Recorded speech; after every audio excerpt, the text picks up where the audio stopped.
When you have a narcissistic sibling, you're forced by the manipulative behavior to think about what you want in your relationship with them. This is because if you don't, your energy will be drained and you might become more anxious and doubtful because of their manipulations. It can be very challenging if you think you possibly have a narcissistic sibling. You might seek answers within yourself, blame yourself, or even feel a bit guilty to look into narcissism or considering going no contact. As a narcissist will never take responsibility, they will always leave you the blame.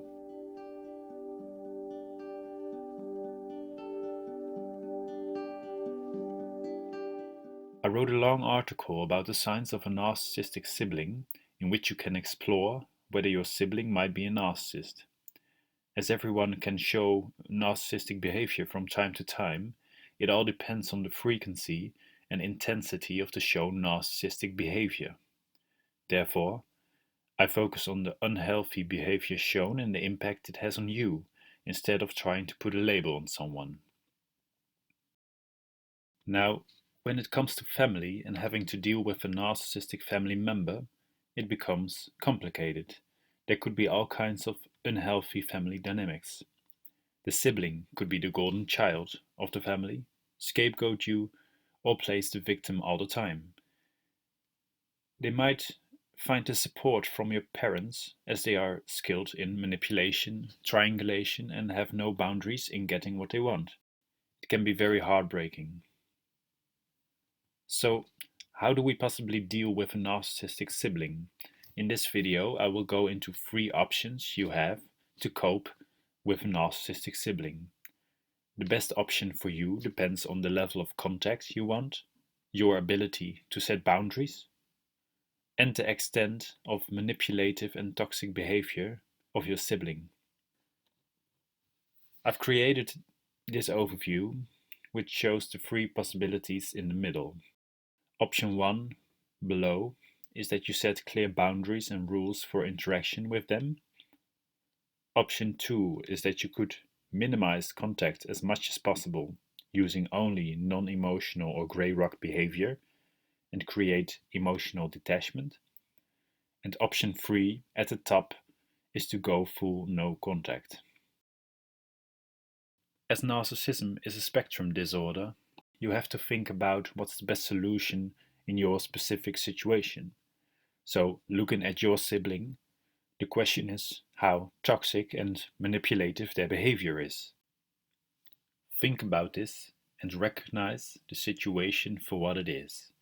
If their behavior is very toxic or abusive, clearly your best option is always to go no contact, even if you have no problems with protecting yourself and setting boundaries. It will always cost you too much energy and will never become a healthy situation for you. Now, if your sibling isn't extremely toxic, you could consider setting clear rules and boundaries for interacting with them. This interaction will probably be on a superficial level and possibly only when others are around as well.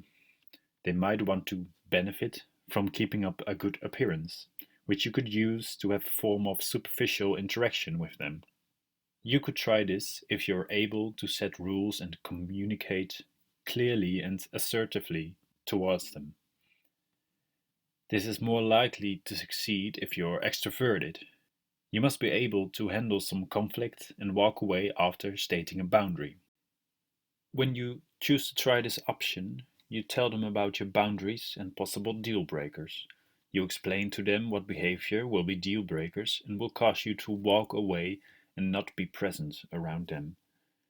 Examples of boundaries could be not arguing with them, not accepting certain behavior, and setting time limits for interaction. You need to be able to walk away consistently without having to explain yourself again.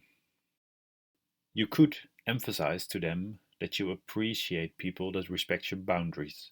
When your narcissistic sibling isn't respecting those, you need to tell them explicitly, and when they do respect your boundaries, you can compliment them on this.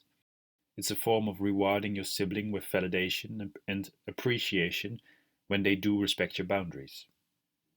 If it's not in your character to set these clear rules or boundaries, you might be better off by minimizing contact or going no contact.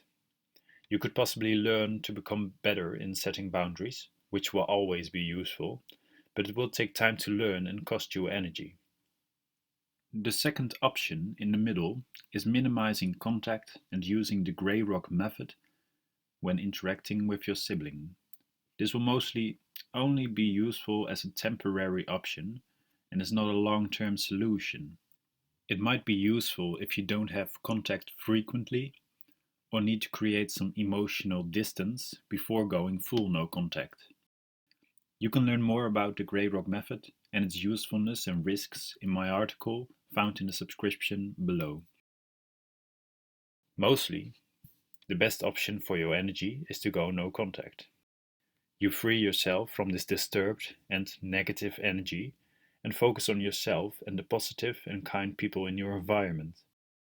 In the end, you have to disconnect from yourself or disconnect from their toxic behavior.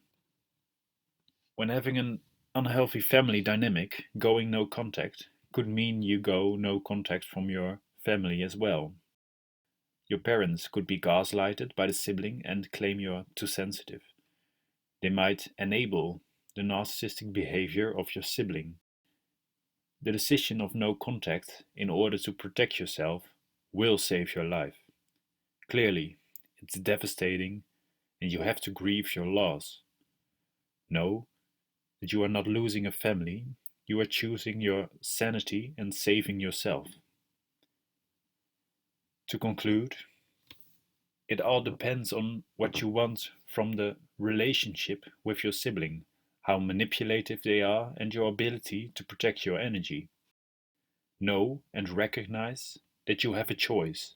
You don't have control over their manipulative behavior or how they influence other people, but you can decide on how you want to deal with it.